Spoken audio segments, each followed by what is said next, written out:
All right, Crown Council, what is up? Stuart Anderson here, reporting live for Crown Council Live. It's our duty once a week, Thursday at 11 a.m. Mountain. We're grateful to connect with everybody.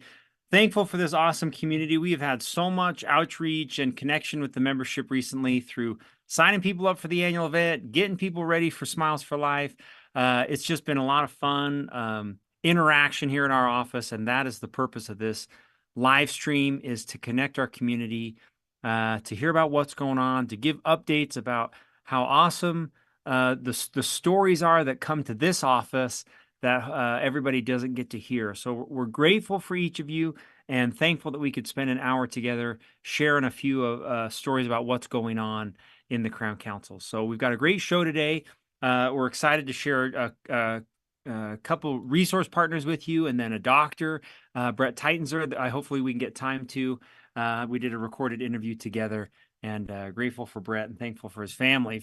We'll talk about that later, but so grateful for the Titensers and how much they've done for the Crown Council over the years. I want to share my screen real quick and just give an update about the annual event.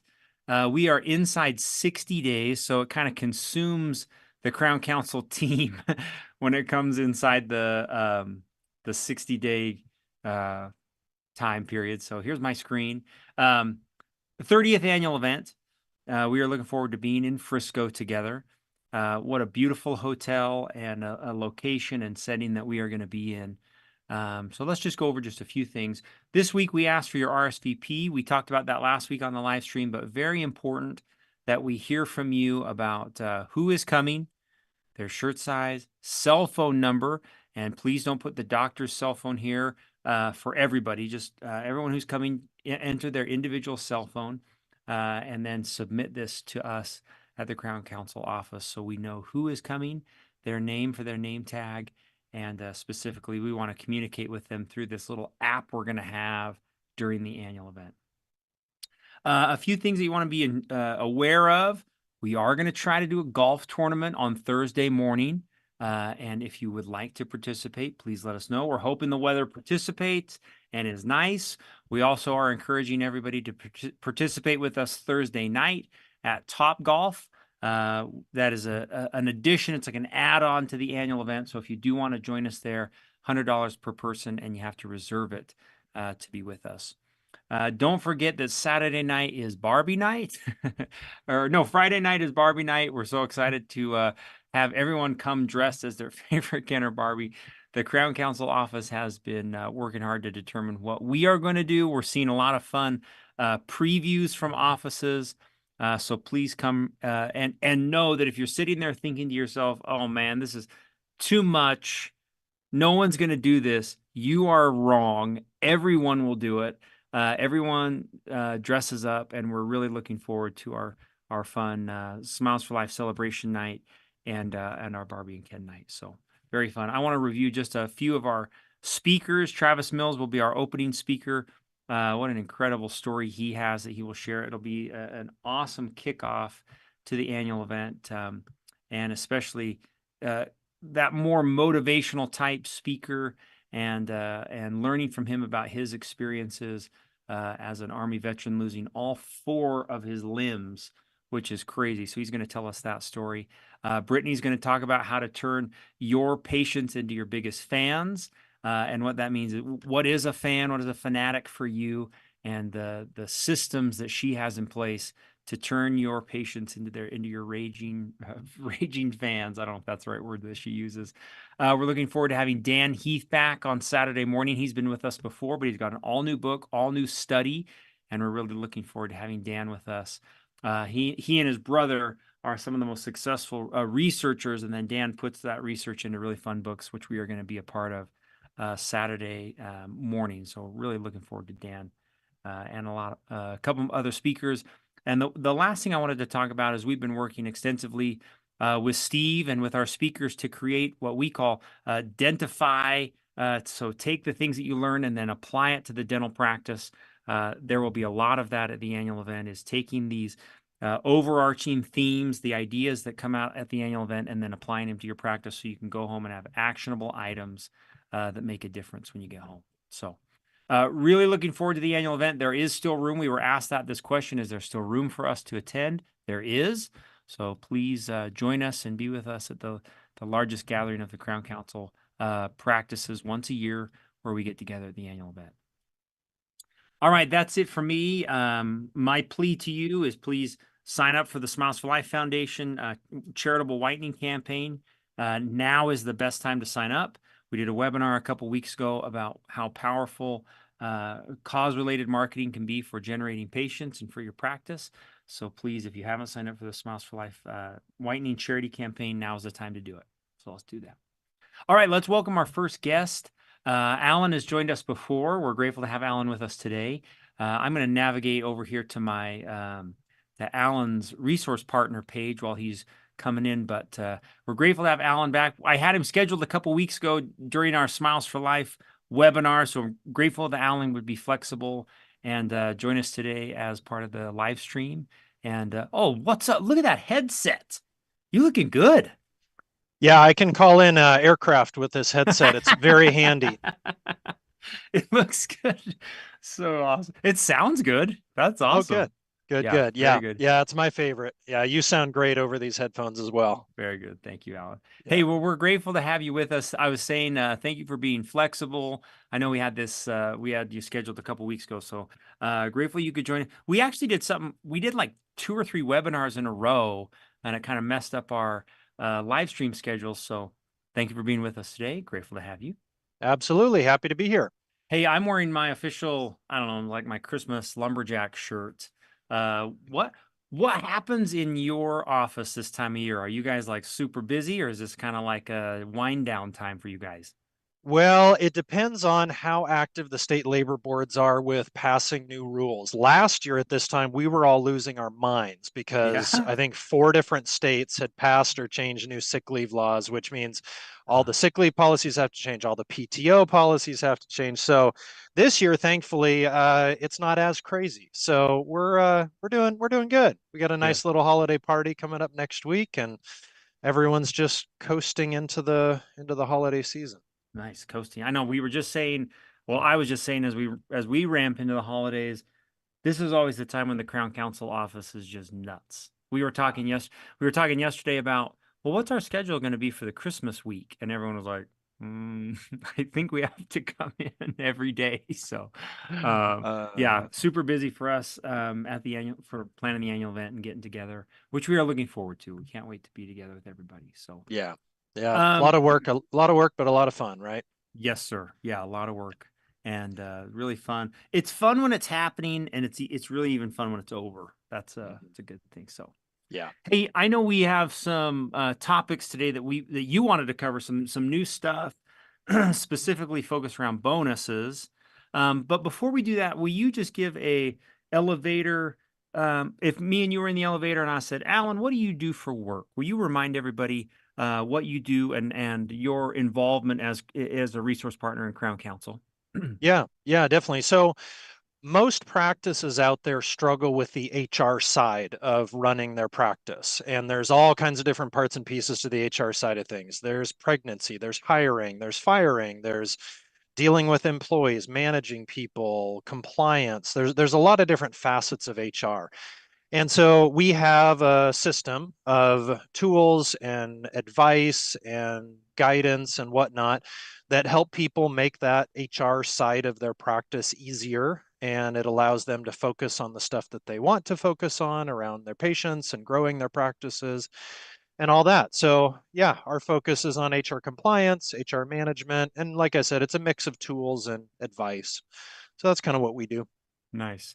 And last time we had you on the live stream, we talked extensively about um, how you have this view of HR in dental practices that I don't care how long you practice in your own private practice, you're never going to know what Alan knows about HR in dental practices because you're seeing so many scenarios and so many different practices every day, all day. So Yeah. we're grateful for you as a resource. And I mean, you've already been active on the email network, and we're grateful for everything that you've contributed so far Yeah. to the membership.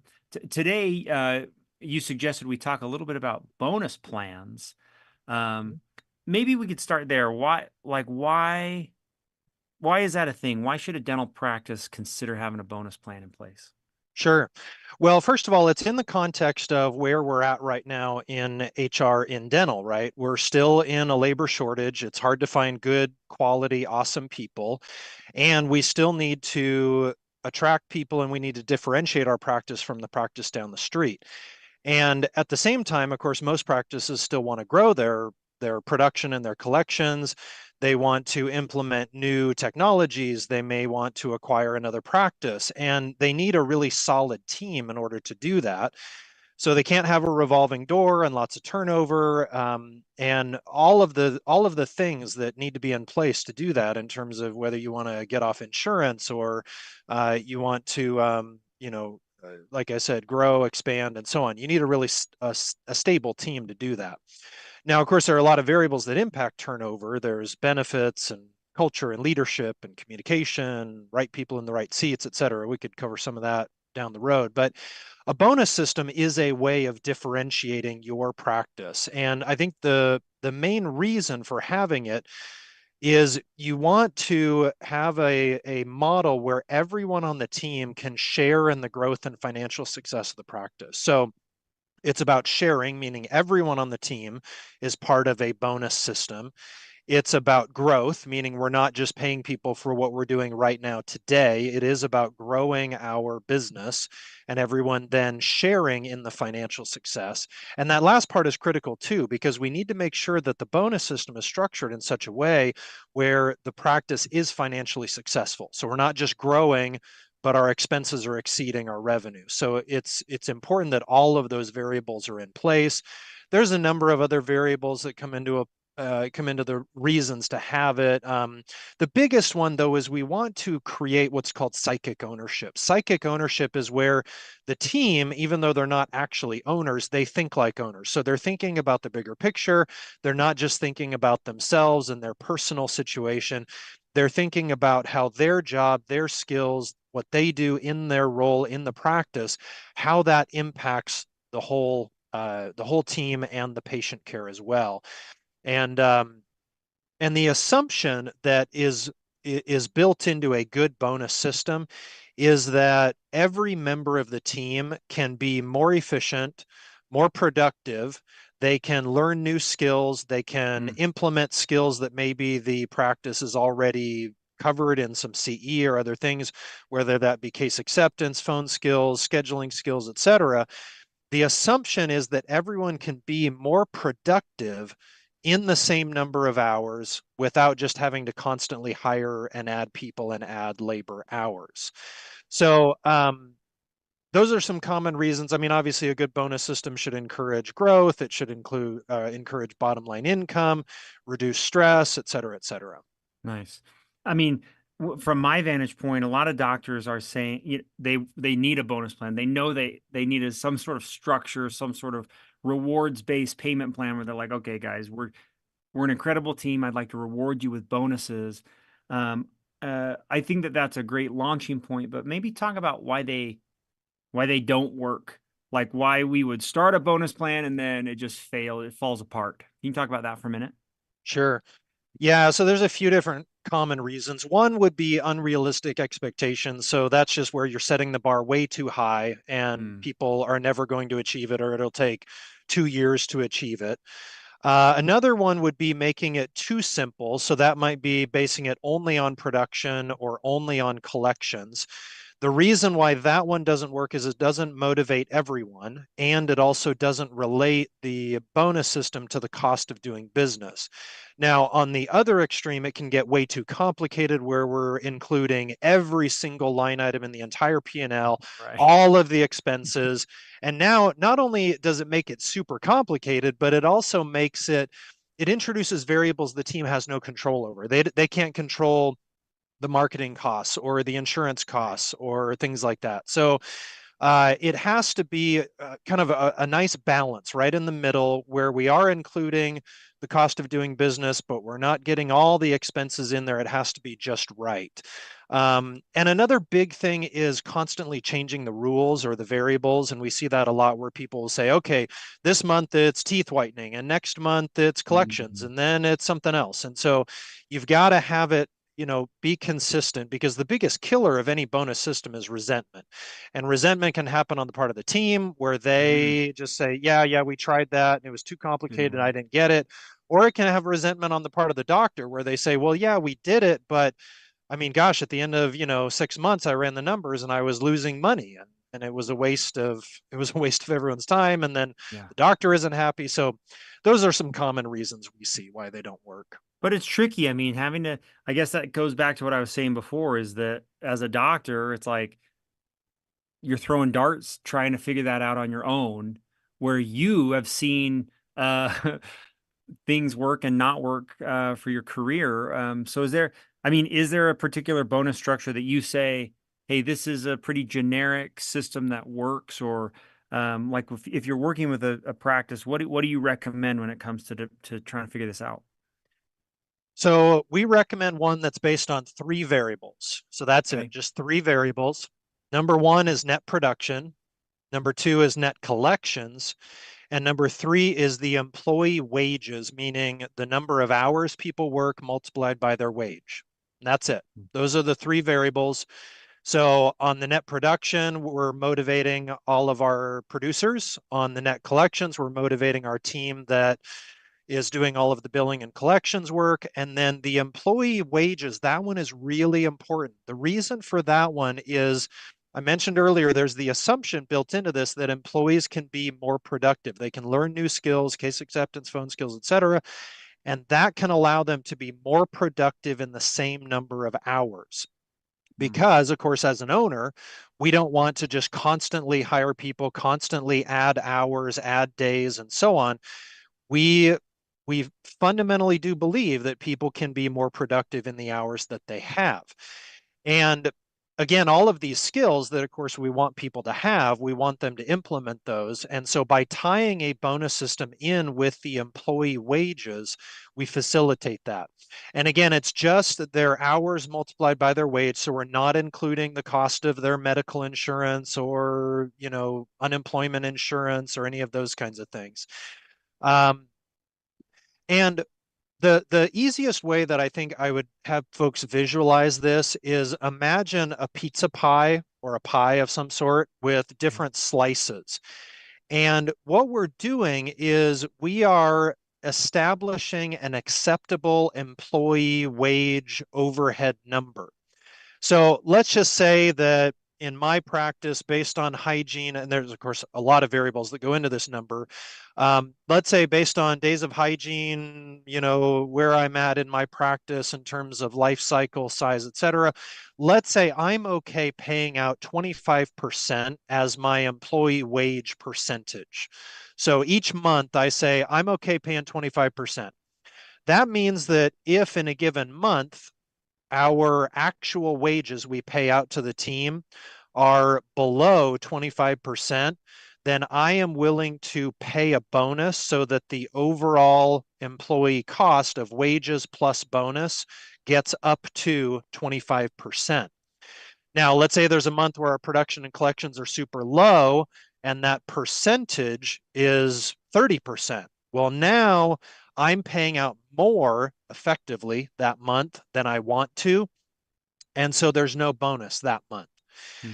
There are some other variables we recommend. We recommend doing a rolling average of your net production and collections so that kind of smooths out some of those peaks and valleys with months like December when maybe we're closed for a week or so. And then on the employee wages, because it's a percentage base, what that means is in that pie chart analogy, as we grow the practice, we produce a bigger pie and another bigger pie. And because we're doing this as an acceptable percentage, then 25% of a bigger pie is a bigger amount. And it also means that the remaining 75%, that fuels the other things that can go up as we grow. So there's that other 75% is additional profit for the doctor. it's additional expenses for the dental supplies, the marketing, and so on. So we still have dollars for those things that do grow as the practice grows. But what we're doing is we're basically increasing that slice of the pie that is the employee wages slice, basically. Got it. Yeah. So again, there's other variables with it in terms of how you would distribute that bonus amount and some other nuances to it. But that's kind of the rough thing. Again, it's just three variables: net production, net collections, and employee wages. And that's how we recommend structuring it. Very good. And when a doc is finished listening to this or saying to themselves, "All right, it's time. I got to do a bonus plan. I have to set this up." Any way to? I mean, I know this is always kind of balancing the line of, "Thank you, Alan, for sharing your your secrets. Thank you for sharing the things that you would do." But like, can a doctor effectively do this on their own? Is there like a resource or software, or are you saying, "Hey, Alan can do this. You know, we would love to do this for you." I mean, what's the best way to set this up? Well, a system like this is simple enough that someone could track it with a Okay. pen and paper. They could track it in Excel if they wanted to, or we do have a software that we call Bonus Pro, and it tracks this for them. They plug Cool. in their employees, they plug in some historical numbers. We help them set what that bonus target percent should be, again, based on their size, days of hygiene, structure, and so on. Nice. And then the system just tracks it on a monthly basis. So each month they plug in their numbers and the system will automatically calculate whether a bonus is achieved. And if a bonus is achieved, it'll automatically calculate what the bonus amounts are. So that's pretty cool. Oh yeah, there's our website there. So Yeah. yeah, and if you scroll down a little bit, Okay. there is a little video there that folks can watch. So that kind of is a little demo of the software and kind of how it works. But yeah, again, it's pretty simple, and we can track this for folks. It's a real simple cloud-based system. They just log in, put in the numbers, and then it'll show you Nice. what the bonus amounts are, and then it's real easy to just plug those into payroll. So super easy. And for folks that are clients of Ben Erickson, this just fits into their HR director software. If you're not a client, it doesn't matter. You don't have to become a client. You can just use this in a standalone way. So yeah, Awesome. lots of options there. Cool. Alan, is this the best place to contact us tab? Or is there Mhm. okay, Yeah, perfect. folks can just send us an email if they're interested in learning more or give us a call, and we're happy to guide them through everything. Awesome. Yeah, Yeah. this is so great. Okay. I mean, because from my perspective, which is funny, teams are constantly like that balance of, well, we need to keep team members happy, right? And part of that, like you started with, revolves around a bonus system, but at the same time, it's pretty tricky to set it up, not knowing. I loved what you said about how the bonus system can be like a demotivator. If month after month it's like, listen, we're never going to get it. I don't understand the target. It's always moving or changing. Right. So Yeah, and grateful. you don't want it to be a black box and all of that too. And all of the things that people want to do with bonuses, like, they want to encourage new patients, they want to encourage teeth whitening. All of those things can still be part of a bonus like this. It's just that you're doing all the work that you would otherwise do to increase those things.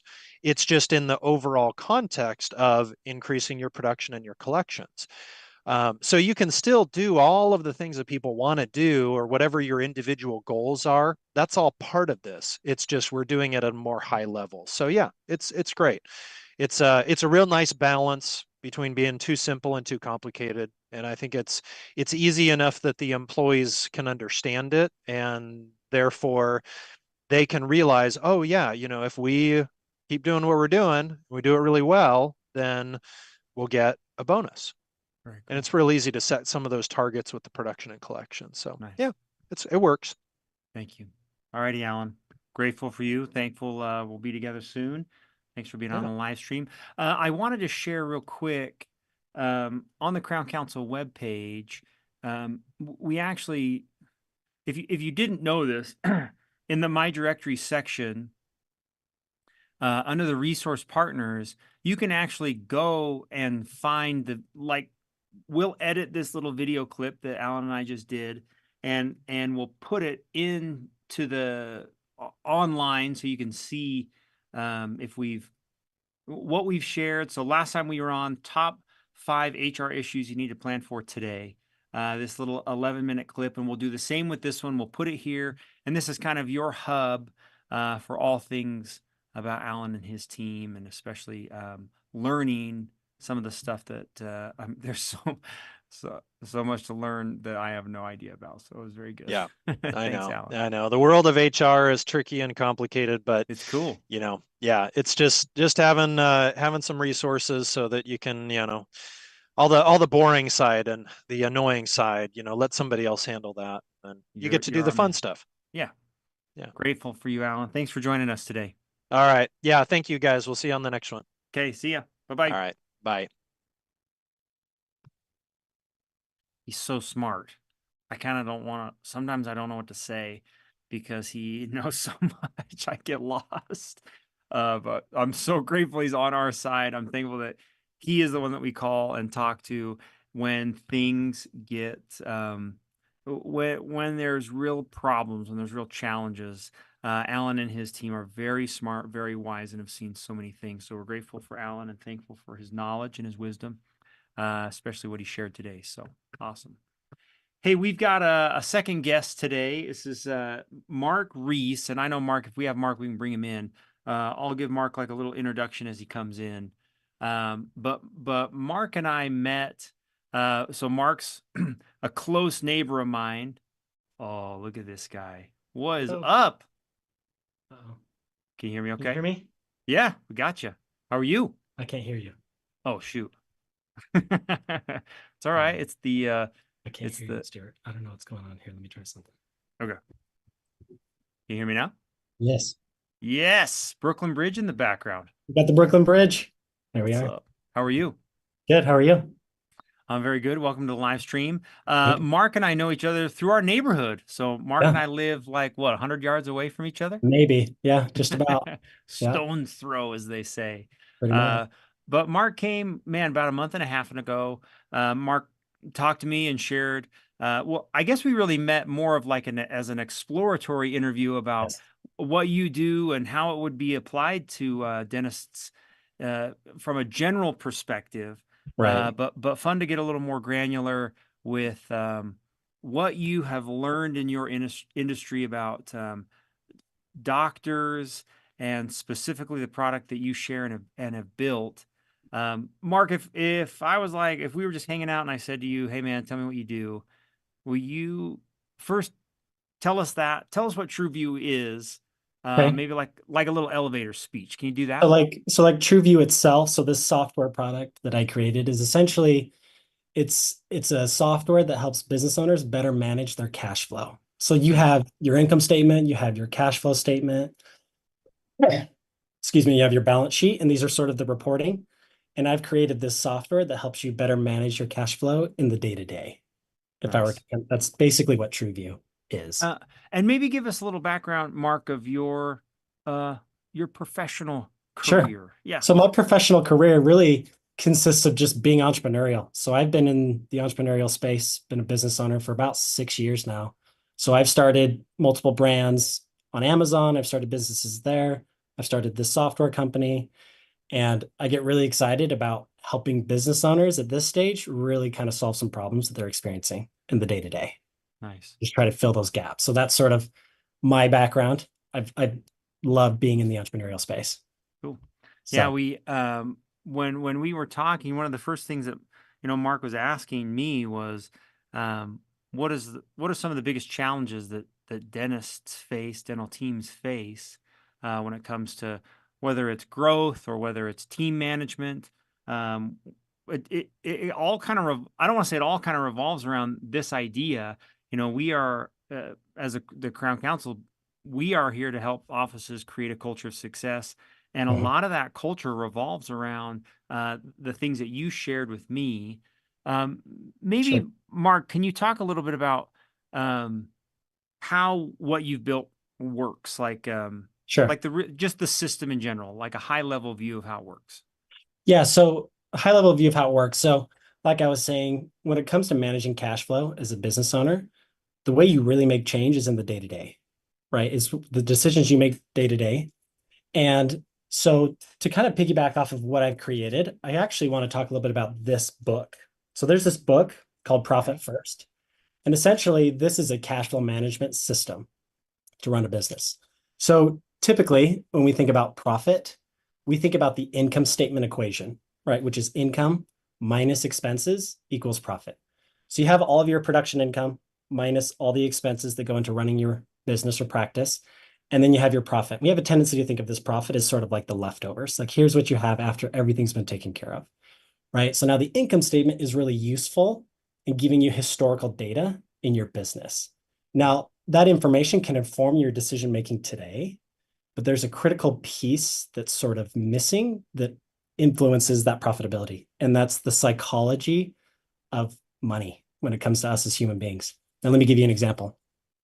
So as a business owner, typically when you want to know how the business is doing, you take a look at your bank account. If the balance feels high, that sort of signals this green light to just spend. You're like, business is so good. Let's go buy the new car. Let's go on a vacation. Let's go buy all this stuff, right? Now, on the flip side, if the balance feels low, that sort of triggers a little bit of panic. And you're like, okay, we need to increase production. We need to maybe turn on some marketing. So you're left with sort of this roller coaster of emotion and business income, right? Yeah. And that's presented basically on your income statement. So that psychology is present there on your income statement in your profit. So the author of this book, Profit First, he suggests a new equation for how to manage the cash flow of your business. And that's income minus profit equals expenses. So you have your production income, and then of that income, a percentage is set aside as profit. And then what you're left with is the operating expenses. Here's what you have left to operate your business. Now, by doing this, you're baking the profit directly into the business, which ultimately gives you more predictability and stability. And I think I can speak for all business owners, especially dentists. We all want more predictability and stability with our practices and businesses. And that's what Profit First, essentially the concept, that's what it offers. Cool. This stability. Okay, so how does so TrueView is the product that you have created. Yes. Talk about how that implements Profit Sure. First. How does it work? Yeah. Yeah. So like with Profit First, so essentially getting down into like the nuts and bolts. So because you're managing the cash flow on a day-to-day basis, so instead of having one lump sum of cash in your bank account, you're opening multiple bank accounts. So the system requires 5 bank accounts, 3 checking accounts and 2 savings accounts. So you have your income account, which is where all the money comes in. You have your profit account, which is where you're setting money aside as profit. You have your owner's compensation account, which is the money that you're going to use to pay yourself. You have your tax account, which is money set aside for your taxes. And then you have your operating expenses account. This is how you operate your business, right? So you have these 5 core accounts. So how does that play into TrueView? So something that we've noticed with business owners who are wanting to implement Profit First and give it a try, there's actually a couple of hurdles. One, when you hear this idea of Profit First, you're kind of like, will this work for my business? I'm not sure. I'd like it to, right? Which leads to the next hurdle, which is I have to go open up all these accounts just to That's the right? first thing I thought. Yeah. Right? You're just kind of like, I'd like to give this a go, but there's a lot of friction there. And not only that, but you have to go and tell your bookkeeper, your office manager, whoever's managing the books, tell them, hey, we're going to do this new thing. They're like, wait, what is this? So you're getting friction. 5 account? Yeah. Okay. Right. 5 accounts. It's like, why would you do that? And then you have to go do that at the bank. And they're like, why do you need that? Right. So there's a lot of friction there. So with TrueView, you can essentially run the entire Profit First system in one checking account. So we create these virtual buckets. Okay. And then we've created automation that allow you to organize the income into the different buckets. So you can get started testing out this Profit First concept or theory in a matter of like minutes instead of trying to get through all these hurdles. So that's sort of what TrueView allows you to do. So you don't have to use Profit First, but that's a really popular methodology in the business world for small businesses. Very cool. Okay. So what about anything else there? Anything else about the Profit First system? Because I'm sure a lot of the owners are like, well, I already have like 5 accounts. Sure. And so using the TrueView system, Mhm. is it an app? Are we logging in? Is it Yes. like, how do we access it? Okay. So Okay. it's a software where you connect your bank accounts and credit cards. Okay. And we use Plaid, which is sort of industry standard for connecting accounts. It's the same company that Venmo uses for connecting accounts. Cool. So yeah, so it's just log in, and then it kind of manipulates your balance and your transactions. Personal finance. Yes. Are you using this for personal too? Yeah, so the concept of profit first can be applied to your personal finances as well. So if you're listening to this and you don't own a practice, this concept also applies to your personal finances. So whether you've used budgeting software or not, typically they are looking at historical data, right? It's like, here's how much you spent here, right? While that can be useful to kind of inform how you're going to make decisions today, there's still the element of like my psychology, like I want to buy that and I want to buy that now, right? And so using the profit first framework in your personal finances helps you actually really achieve your goals. So like as income, as you get paid, you set money aside specifically for your goals and whatever you have, and then here's what you have left to spend. What are personal buckets? So those can repair? vary. Yeah, so those can vary. So those are very, it depends on the person, Okay. but it's typically like you have your income and then it's like savings set aside for retirement, vacation, whatever. And then it's like, here are my fixed household expenses, and then here's sort of the variable. Okay. And that can get as granular as you want, but just a very basic framework Very there. cool. Nice. So can I share your website? Is that okay? yeah, do you have the yeah. So if you go to trueview.money/small-business. Dash. So small-business. So hold on a sec. You're Sorry. good. You're good. Small dash, not a slash. Oh, but dash. Yeah. Dash. Dash business. Yeah. Not backslash. Thank you. Yes. Okay, There you cool. go. Yeah. So here's the website. Here's what the app looks like.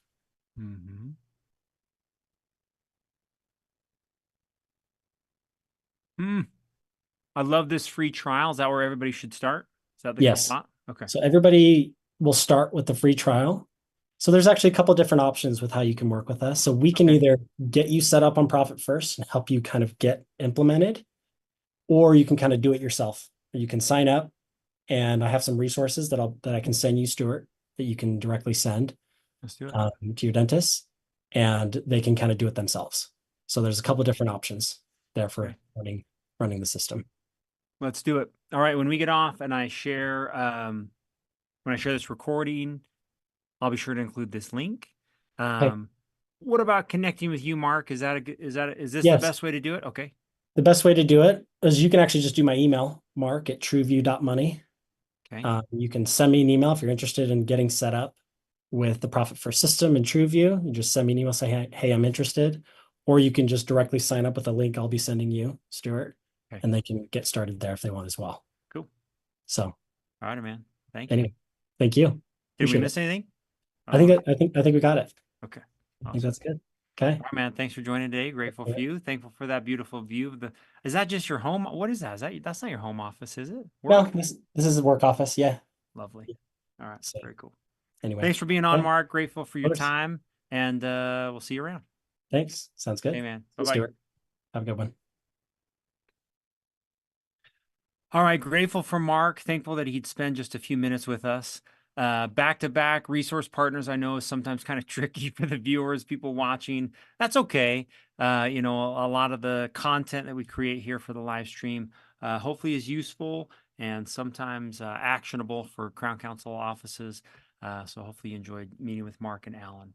I interviewed Brett Tittenzer for the Mentor of the Month recording, and we're going to be posting this next week out on the Crown Counsel website. Grateful for Brett, and specifically thankful for the time that he and his family have spent mentoring and creating all that they have in the Crown Counsel. They're very active in all that we do. Before I play the interview with Brett, I wanted to just navigate here to my directory. One thing that Steve and I have done over the last couple years, is we have created what we call the mentorship series. And this mentorship series has been a lot of fun, really fun project. It started with a series here where we talked about all the different ways that practices could be started. So you're buying a retired dentist practice. You're working in a family practice. You're getting hired as an associate. You're becoming a partner. You can read them. And we went out and interviewed all these great Crown Council members who had done these things. And this is an incredible resource for anyone looking to do any of these things, building your brand as an associate. What does that mean? Oh, I want to join a group practice. Well, Park Crest Dental shares what they know about what that means in joining a group practice. So we're on to series 2, season 2, and we're 8 episodes. So we've posted 7. This will be our 8th with Dr. Brett, and this is some incredible advice to young docs, any doc who is looking to build their own practice, looking to build their own brand, or even just trying to be the very best associate that they can be, and what that looks like. So we're grateful for all the Crown Council members who are willing to mentor and share what they have talked about in the leadership series. So I'm going to share my screen and share this interview with Brett. It's about 48 minutes long. We don't have that much time. We have 19 minutes left. So I'm just going to share the beginning, and we'll just kind of go from there. So let me share my screen, and then we'll hear from Brett.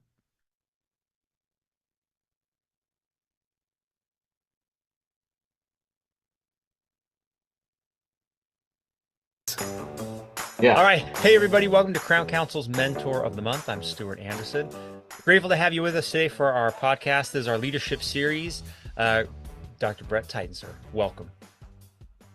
Great to be here, Stuart. I was wondering when you were going to invite me to one of these. Yes, I knew it. I could feel it. I could sense it. So fun to have you here with us. We will forego, I will forego the formal introduction, and we can just talk for just a minute about how you join Crown Council. I want to dive into your journey into dentistry, and especially just talk about challenges, things that have worked for you, things that you would do different, and advice that you would give to young dentists who are just exiting dental school. So I know I know you're prepared. I know you're ready. Hey, right, and you gave me permission to be real too. I did. So we're going to be real here. No flowery. Let's be real. Let's tell your real story. So Titensur Dental out of Flower Mound, Texas. And you guys have been a part of Crown Council for a long time. So membership through your dad. And then Brett, we were just talking about how he owns a very special accolade inside Crown Council. So we encourage all members of Crown Council to be qualified members, which is 8 very specific requirements that we have learned over the last 30 years make an incredible, not only doctor leader, but also a great team. And Brett holds the title of youngest ever lifetime qualified member. Yeah.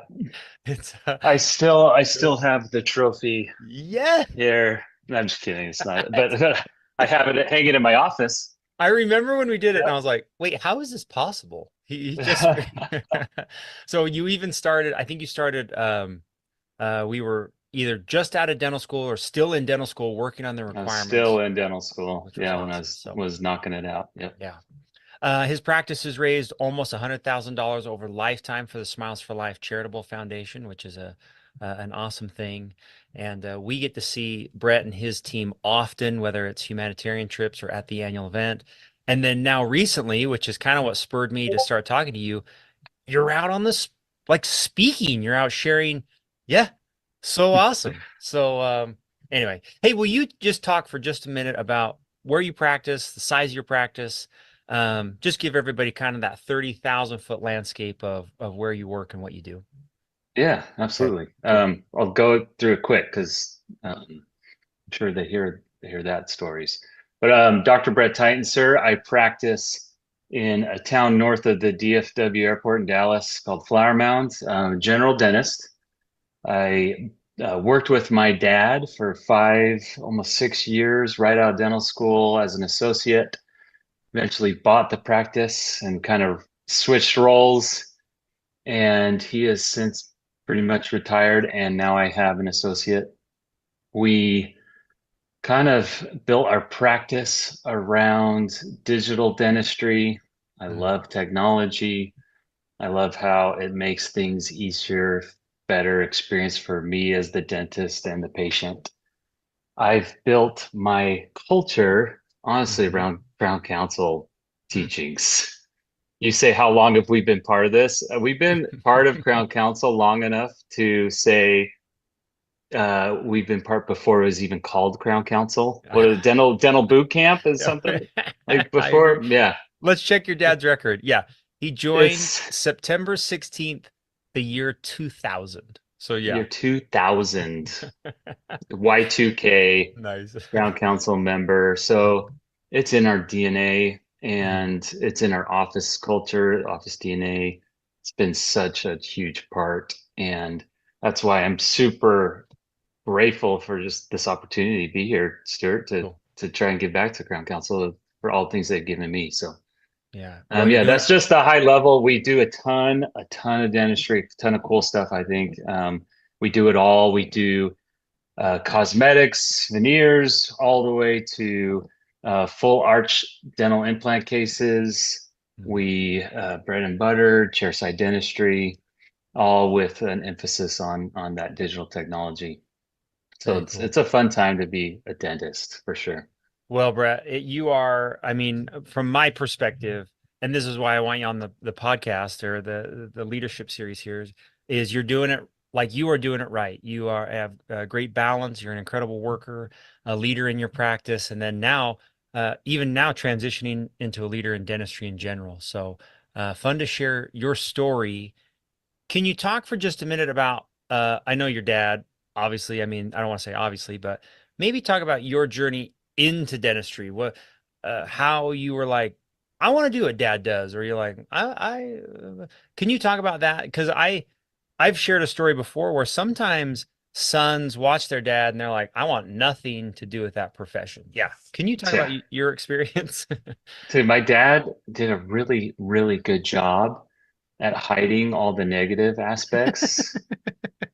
You know, he just talked up like, I just work 3 days a week and I get Oh, the time off whenever I want and blah, blah, uh-huh. blah. He didn't tell me anything about, I love that. running the business, Hmm. how my back is gonna like take a beating, all that stuff. But, it stirred like I might be unique in that, yeah, my dad was a dentist. So big influence, of course. Grew Yeah. up in the dental office, doing stuff. I mean, it's Halloween next week. I remember making like vampire teeth as a kid. Hmm. And a big influence for sure, hands down, was going on dental humanitarian trips with the Crown Council. That was huge. Just seeing, like wanting to be involved with a profession that helps people. A lot of professions do. I totally get that. But dentistry is like a direct impact on someone's life. I think that was really cool. I loved working with my hands. I wanted to do something artistic. I love science. So it really made sense for me. And I really do love the profession. It definitely has its ups and downs, Hmm. and we can probably go into that later. But yeah, ever since I was a kid, this is kind of in the cards. Yeah. And for good and bad, for one good is man, one thing I would say, this is to young dentists, is I was felt super blessed to have a mentor coming right out of school. Yeah, he was my dad, but it doesn't have to be a dad. It could be anybody. But having that mentorship right out of school and even during school, because like I said, I was trying to do this stuff in dental school. You don't have to wait till you graduate. But huge, finding someone that you want to kind of emulate and see how they did it. And so I was super blessed to have my dad and have that influence, and that's why I like being a part of this, to help hopefully influence and help others. Yeah. Yeah, very good. I think it's a good transition to talk about ups and downs. I think that is a huge part of maybe what you saw from your dad, but also what you're learning now. Um, like, could you talk about maybe perceptions that you had that are that are different, the things that you're seeing that you're like, hey, dental students, be ready for this. I wasn't ready, or this is a challenge that you can be more prepared for. Can you talk about that? Yeah, I'm a big believer in like if you're not good at something, like you can get better at it. Mm-hmm. So something they do not teach you in dental school is how to deal with people. All right. As a dentist, and especially if you want to be a practice owner, you have to learn how to deal with people, whether it's your staff, whether it's an upset patient, an associate. You've got to learn how to deal with people. And some people have that natural talent and they're lucked good on them. They might have other weaknesses they got to work on, but some people don't. But it can be acquired, it can be learned. Like use Crown Council, for instance, as they're really good Mm. at the science of dealing with people. Huge thing that they don't teach in dental school. Business, like finances, all of that you don't learn. I didn't take my last math class was Mhm. in high school freshman year, I think. Was the hardest part on the DAT was math, Mm. but just taking some kind of finance course. I did take a business management course at the local college during dental school, like on the side. Outside of dental school. Outside of dental school. It wasn't during the Dang. first or second year when it was like crazy intense, Yeah. like workload, but super helpful. Just things that I didn't know that that you don't learn in dental school. Right. You can be better. Like that's why I love teaching. You can learn anything. We are the I and the AI. Like we're the intelligence. Like before AI was cool. Like everybody can learn and be better at something Yeah. that they have weaknesses in. And usually for dental students, it's dealing with people and running a business. Yeah, for sure. I know I met with a guy this week he was pitching a finance app to the Crown Council's resource partner. He wants to be a part. And he was like, so what's the hardest part of dentistry? And I think he was wanting me to say like insurance or managing and I was like, well, it's finding the right people to work on the team and then training them and then making sure that the team culture is healthy. And that was kind of the end of our conversation. He didn't know where else to go. I don't have an app for I don't have an app for that. that. Yeah. Oh, very good. Hey, well, dental school is a top of mind for a lot of our listeners here. Can you talk about your time as a student? What made it good? Maybe uh, how you would do dentistry different as a dental student, lessons and influences there that as you look back, you're like, oh man, I did do it right. Or here's a few things I would change as a dental student. Can you talk about that? Yeah. Uh, I went to Baylor College of Dentistry now. In fact, the transition was there, Texas A&M College of Dentistry in Dallas. Overall, it's a great experience, great friends, Mm. loved the relationships built. I felt like I got a lot of good chairside experience, but it was because I pushed for it. Mm. So, for instance, they had a CEREC machine, all right? And I knew I wanted to do that as a dentist. Like that, I've always liked technology, I've loved computers, and I wanted to do chairside dentistry. Like I saw that as the future. And they had the CEREC, but it was collecting dust. Nobody used it. No professors knew Hmm. how to use it. So they didn't really let dental students, you know, get on it till they brought in a new professor and he was a general dentist, that actually practiced out in the field and had CEREC experience. Hmm. And so I convinced him, I said, hey, if I go take a CEREC course, will you let me do all my crowns on the CEREC? And he's like, Cool. if you do that, I will let you. And so sure enough, I went to Arizona. They have extremely good deals, by the way, for CE as dental students. Sometimes you Yeah. get in for free. So like I took these CEREC courses out in Scottsdale through a program called CEREC Doctors, or it's now CDocs.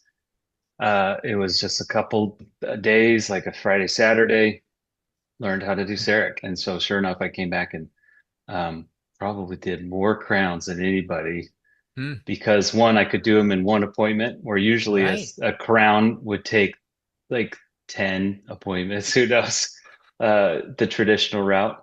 And then all of my oral surgery buddies or orthodontic buddies who had to finish up their patients before the end of the year, they just gave me all their crowns. So I just pumped out CEREC crowns in dental school. Take advantage of stuff like that. Yeah. This is your time to learn, get your speed up, try to push your professors to let you do things that you want to do out in the field.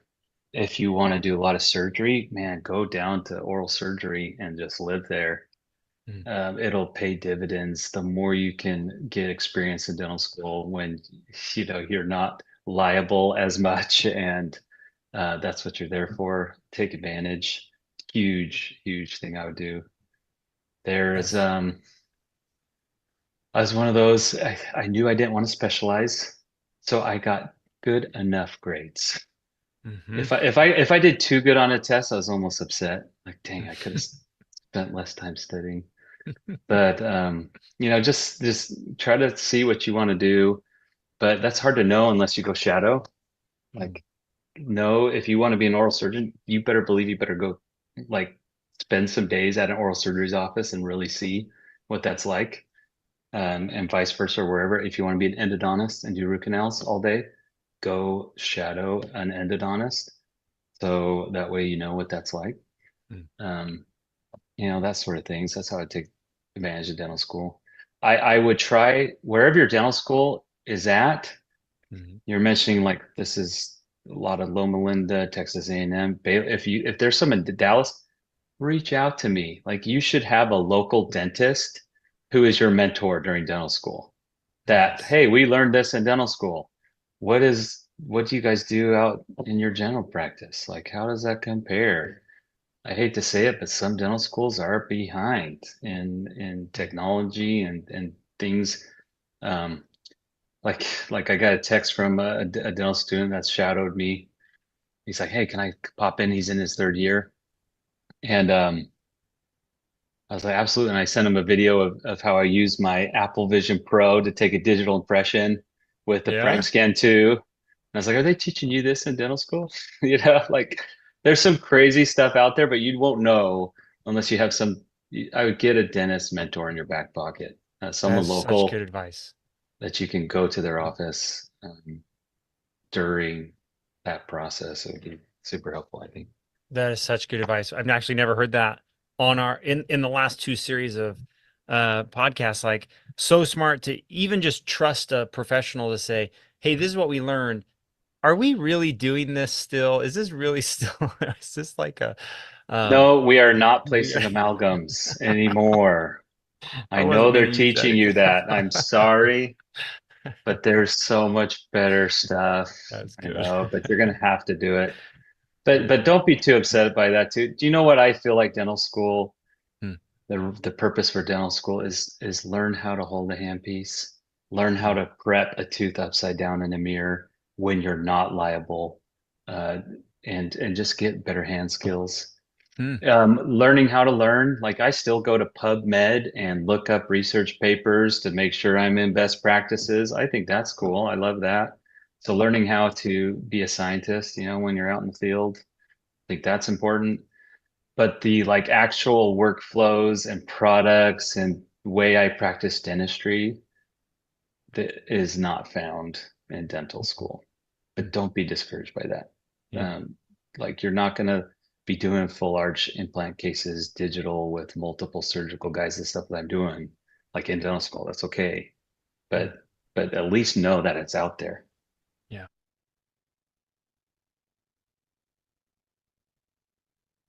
All right. That's a good place to stop. We're almost done with our time today, 11 to 12 o'clock. So we'll leave it there. The rest of the video and audio will be uploaded to the Crown Council website. So you can watch the rest of the video, or we also put it on iTunes under the Mentor of the Month podcast series. So you can listen to Brett there. But grateful for Brett, thankful for his leadership and his example to Crown Council. And hopefully we can have more great interviews for you like Brett's in the coming weeks. So grateful that you join us today and thankful for all those that tune in and make the live stream part of their community and their practice. Next week, we'll have one more show right before Christmas. So I think that's the 19th. We'll be together next week and all new show, all new guests. So we'll see you next week. Thanks for joining us today. And as Crown Council Live. All right. Take care.